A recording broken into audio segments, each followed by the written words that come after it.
This is Ryan Elliott for Boxing Social in association with Betfred. I'd like to be joined by Tommy Ward today. Tommy, it's been a while. First and foremost, mate, how you been keeping?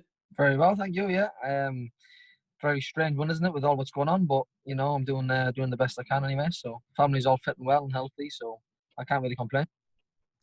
That's good to hear, mate. How's training been during lockdown, and have you managed to get back up to Neil Fannin's ranch yet? What's been going on with yourself? Yeah, we've just only just started back up lately. Obviously, when it all happened during lockdown, obviously everything just got stopped for a couple of weeks. But then we just got back at it. Started doing our training and doing what we could do. Really, obviously I've got my brothers anyway. We're doing a few pad sessions and stuff like that there at home because we live together. So it's been all right, but it's not the same, is it? When you're not in the gym, you haven't got your normal routine. Nothing's the same. So, but it was a strange one, wasn't it? So what can we do? We just got to deal with it. Well, last time I spoke to you, Tommy, you were preparing for the April 4th date in Newcastle. That fell through for quite obvious reasons. At this point of your career, though, are you just used to dealing with frustrations like that? Yeah, well, it's boxing, isn't it? Anything can happen. Obviously, no one expected this hit to come about and just put a stop to the full world. So, but with boxing anyway, what it teaches you, like anything can happen. It's a very unexpected sport, so you've got to be ready for anything. And obviously, like I said, you couldn't expect what happened. But I mean, with the fight falling through, it's happened before in the past. So you just learn to deal with it and then focus on the next day and obviously the fight again, hopefully getting rescheduled and stuff like that. So just got to keep powering through, haven't you? Now, one thing I did notice, Tommy, you've been doing some very commendable fundraising sort of during this lockdown, not only for the NHS, but the RVI in Newcastle as well. Tell people a bit about that, what you've been doing. Well, obviously when the lockdown started, there we had obviously a lot of free time on our hands, like with the training and stuff. So I just wanted to get involved in the local communities. I've done a few fundraisers for them, obviously the local communities where I live, and obviously the NHS and obviously the RVI. We've done it was a 20-mile run actually from Ushermore to the RVI for little Layla. Obviously I think she's 8 now or something like that, but she's had like 10 brain surgeries, something like that. So, and just to give the ward back where she spent obviously most of her time, just a bit of new equipment and stuff like that. So, me and her dad Paul, we end up doing that and we raised some money. And obviously we've done the walk, 30-mile walk as well for the NHS and like I said for the local communities too. So, I just try to get involved. Had time on my hands, so not very often you do when you're training flat out all the time. So it's just something just to give back to the community and just be involved. So anything I can do to help, I'm always up for it. Tommy, as you mentioned, you're normally in training pretty much 365. You don't normally have the time for stuff like this. How rewarding was it for you while you had this time to be able to help these people that have done so much wonderful work? No, definitely. I mean, like I said, if you can just go out and help anybody just a little bit, you've helped them. You made a bit of a difference there. Where a lot of people.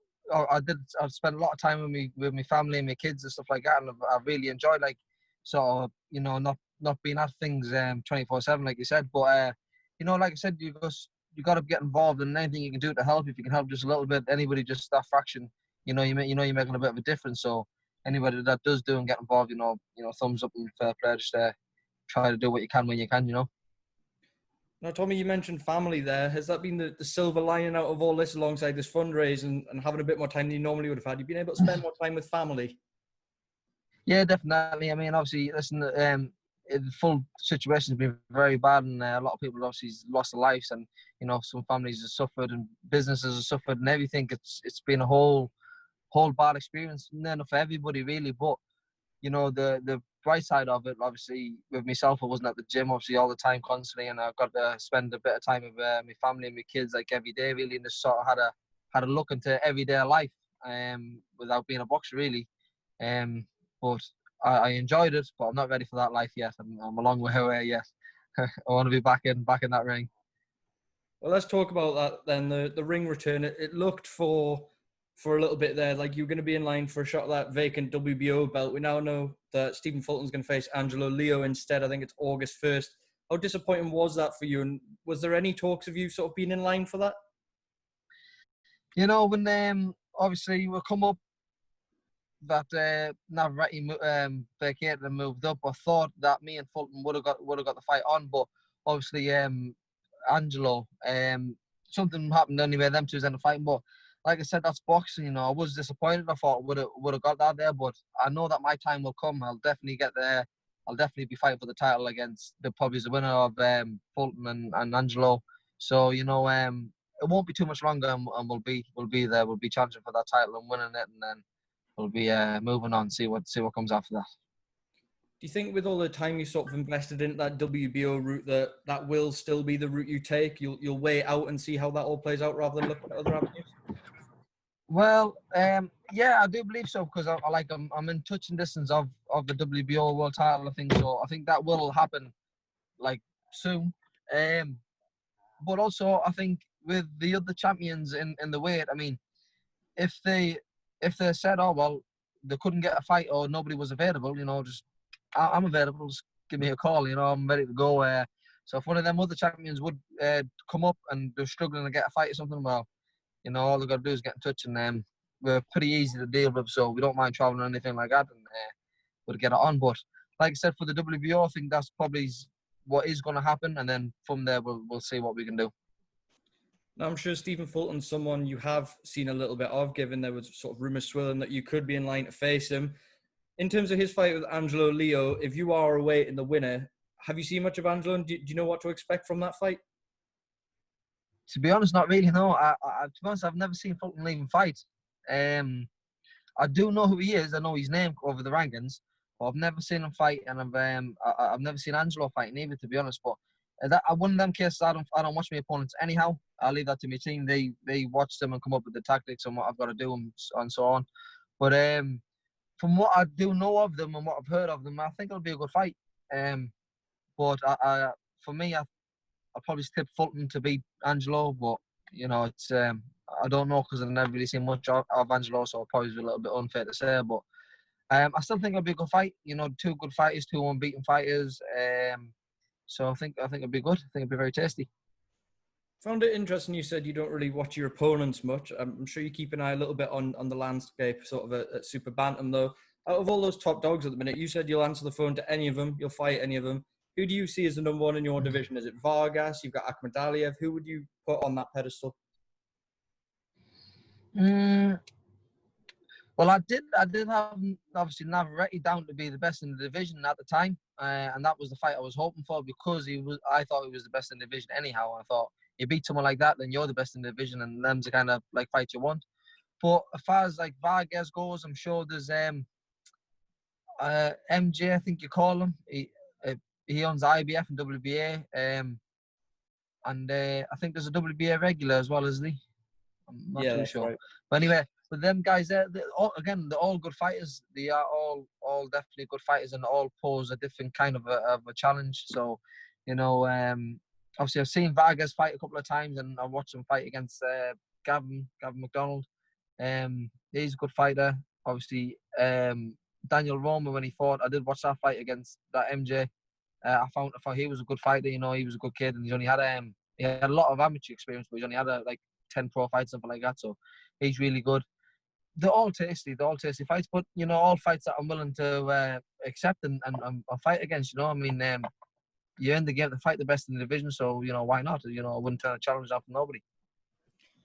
That's something every fighter says, but very few mean it. Now, I know you do. True. You've always said that you will fight anybody. You even said if Inoue comes up, you'd like to take on that challenge as well. What is it in you? Where does that attitude stem from? Because like I said, I know you mean this. Where does that come from? No, I definitely mean it. Like I said, I mean, I'm not hard to work with, and I've got a very good team, MTK, and my trainer Neil Fannin, and they all believe in me, and they all know my talents. But obviously, fighting it's a bit of business, so business has got to make sense as well on that behalf. But like I said, I'm not hard to deal with. I'm not really bothered about it. There's some good fights that we made, but with Inoue, obviously there was talks about him moving up to the super bantamweight division or the featherweight division or something like that, and I just thought like, well, he does struggle to get fights because the kid can fight. There's no, he's very, very good, very talented. He can punch, he can box.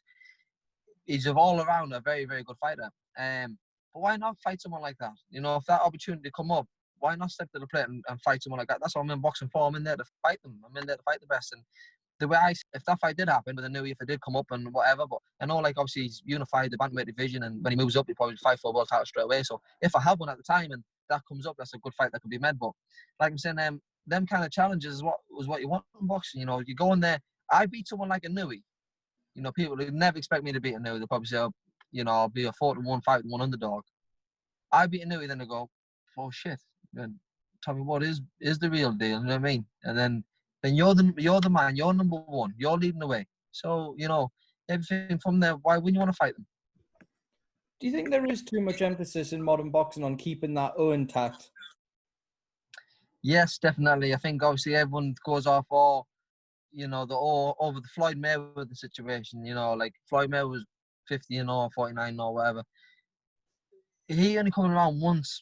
Them kind of fighters only come out once in a blue moon. You know what I mean? He was fantastic in what he done, and he did fight the best, and he beat them all. And he kept his O, and that's all he kept on about. I've got the O, I've got the O, I've got the O. But look, of all the great fighters, you can go through the list of all the greats. They've all had 1 or 2 losses, 3 losses, 4, 5 losses. But they've always come back. They've always been a world champion. They've lost the world title. They've won the world title back. They've always been in the mix and fighting the best. There's no shame to losing to the best.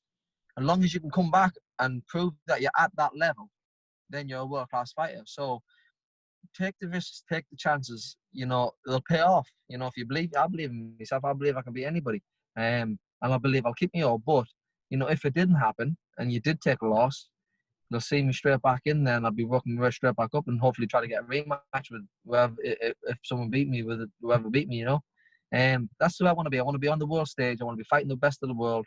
I just want to be involved in it. One person I want to ask you about, Tommy, because I'm sure you would have taken any fight, even from when you turned over, that was put in front of you. Neil Fannin is a guy that not only trains you, but he has a very clear vision as well, where he likes to take a fighter. How do you sum up his influence on your, not only you as a person, but your career as well? Neil's a very, very big influence on everything, and he's a very, very good trainer. Me and him clicked straight away. But he's a very good mentor, and he's taught me a lot of life lessons personally, like outside of boxing, not just about boxing, just outside of boxing, and just about life in general. You know, Neil Fannin's story alone is he's been through the lot. You know what I mean? So there's a lot to learn from him off life, not just boxing. But with Neil, obviously, when I turned pro, I was a good amateur, and I was like, oh, I want to fight this one, I want to fight that one. It's not as easy as that. You can't just step up and fight for titles straight away. It doesn't work like that. It's just, and I found that out in boxing. And like I said, when you turn professional, it's more business as well than just getting a fight on and stuff like that. So there's a lot of things to do with it. But you know, Neil knows how to get you there and the right steps to take to get you there. So I've always said it from after having a chat to Neil, I said it, well, I'll do whatever you say do. Whoever you say fight, I'll fight.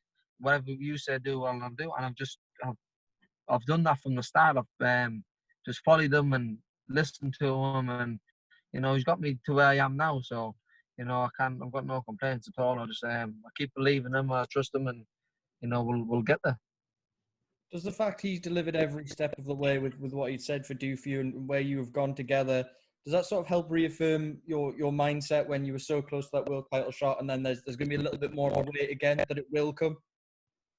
Yeah, I mean, obviously, I've been eager for the world title shot for quite a bit, and obviously, there's been talks of it for a very long time, and everyone's like, "Surely you're fighting for the title next. Surely you're fighting for the title next." And I'm like, "Well, I hope so." But it's, you know, it's like I said with boxing, there's a lot of different things, and there's not just myself. Obviously, like the likes of Fulton and Angela Lee, obviously, they were saying like, "Oh, well, I'm fighting for the title next. I'm fighting for that." So like, there's a lot in that, but like you're saying, yeah, when it didn't happen, you know, I just listen to Neil. He tells me like what we're going to do and how we're going to get there again, and I know it will happen. Like I said, I do know it will happen and it will come. But my main focus now was winning and securing my place, being made mandatory. So I've got to fight for the title, and then I know it's going to happen. It will happen, and it's going to happen. It's just all about the right getting there, isn't it? It's just taking the fights and getting there. So, you know, listen to Neil, and whatever he says, we'll do, and I'm sure we'll get there. Tommy, just to ask you about a couple of matters away from yourself, your stablemate Lewis Ritson. He's another one that has flourished under the development and the watchful eye of Neil. How do you sum up what you've seen in him, the improvements you've seen in him since he did go full time up there with you guys? Loads. Lewis has improved absolutely loads and loads. Again, with when he come full time with Neil. It was the Robbie Davis fight, and it was at the public workout, and a lot of people said to me, "Oh, what do you think of Lewis? What do you think of Lewis?" And that. And I said, "You're going to be very surprised against the Davis fight." I said, because he's improved so much from where he was to how he was there, and I think he proved that in the Davis fight. He showed he could box, he could fight, he done a lot of things different than the normal Lewis Ritson that was walking forward, looking to fight, looking to take your head off. So he improved so much, and since then again, he's improved so much since. Seeing him every day in the gym and the little improvements he's doing and stuff like that, and then he's just getting better and better and better. And I think again, a couple of fights for him, and he'll be fighting for a world title shortly too. I was going to say that he's in a similar position to you, where he's sort of pushing towards the cusp of a world title shot. He said he doesn't mind whether it's Josh Taylor, Ramirez, or a vacant belt if we get an undisputed champion and someone goes up. From what you've seen, do you think he's ready to go in one of them big boys? Definitely. Definitely. I don't see why not. Listen, he's beat who's been put in front of him. Obviously, I know he got beat off. I forget the kid's name, the Italian name, but since Lewis has moved up to that weight, he's more comfortable now. Like I said, now he's the full training under Neil Fannin. He's learned so much. He's improving so much. So yes, definitely, I think he can be in the mix with all of them there without a shout, and it'll be a hell of a fight, a great fight. They put it all on the line. So, and I'll be looking forward to hopefully even if you can get something like that fight, and hopefully I can get a world title fight, we probably bring it to the St. James's Park. So, that'll be fantastic. Tommy, last time you and I spoke to each other, it was just before your friend Tyson Fury was due to have his rematch with Deontay Wilder. You said to me notably when I asked you about the fight, Tyson can make it easy for himself. This will be an easy win for Tyson Fury. A lot of people couldn't split them. You could. Did anything in that fight surprise you at all? Well, he stopped him a lot faster than what I thought he would. But no, I mean, I knew Tyson would win. I knew he'd win. I knew he'd win better as well this time around, because the first time around, he said obviously he was only 50 or 60% when he just come back from losing all that weight and stuff. But I knew he'd be better the second time around, and he proved it. And again, once Tyson's got your number, he'll take a lot hard to beat. You know what I mean? If he's been sparring you, or like I said, he's fought Deontay Wilder, he fought him again. He's got his number now, and again the third time around as well. I don't think it'll be much difference. I think Tyson will take over, and then hopefully you get the biggest fight in British boxing, him and Anthony Joshua. I was going to just mention that trilogy before we talk about the undisputed fight. Do you think there's anything at all Deontay Wilder can do differently to sort of turn that on its head, given how conclusive that was? I think Deontay Wilder would only win if he caught Fury and knocked him out. If he caught him with one of them big bombs and knocked him out. I think he won't outbox him. He won't outfight him. He hasn't got as big as heart as Tyson. The only way he wins is if he catches him and knocks him out, which can happen to anybody. It can happen to anybody in boxing, but that's the only way I think that Wilder would beat Tyson, is if he knocks him out. Now, the Anthony Joshua fight, you mentioned it. It seems to be the one that the whole boxing world is waiting for, particularly British boxing fans. In your opinion, how would that fight play out, and where are the sort of keys to victory as well? Again, I see Tyson winning. I can't see a win for AJ again unless he catches him and knocks him out. They won't outbox Tyson. Like I said, he's got a heart of a lion, which he's proved. I mean, I think he was pretty much knocked out when Wilder hit him the first time around, and he just rose from the dead. So his will and his heart's out of there. He won't outbox him. I think the only way they got a chance of winning is knocking him out. And Fury's got a good chance of knocking them out. He can box, he can move, he's fast.